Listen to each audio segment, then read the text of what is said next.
Perry's Pantry is one of the many food banks functioning in Manchester. However, just like each one of them, it's facing a tough time surviving amid the huge cost of living crisis in UK. Despite the adversity they are faced with, Miss Jen and her small team have been serving people in the community for 4 days a week. The cost of living crisis absolutely has affected this. So people who used to be able to donate to us and afford to donate to us are now probably struggling, and they're having to pay more on the heating bills, more food bills because food's gone up. So they don't probably have that extra £5-10 that they could have given us at the end of the month. With people finding it tough to put food on their tables, the dependency on food banks have seen a subsequent increase in the past 2 years.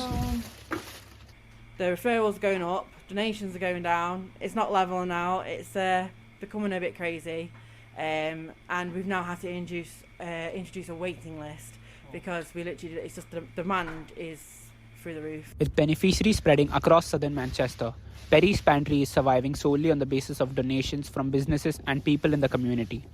CHS South Cholton dropped a few donation parcels to help the pantry in their weekly delivery drive. Phoebe and Ebony, students at the school, spoke about how important pantries and food banks were to look after the needs of everyone in the community.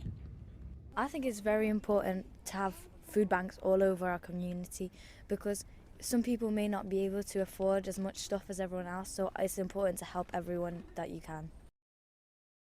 Perry's Pantry is in constant need of help. Miss Jen, the owner, believes that the government needs to intervene as she thinks that food banks shouldn't be existent in 2022. In Manchester alone, there's over 255 food banks. That's just a crazy number, which shouldn't exist really. But I do think that the government should give some support packages to food banks.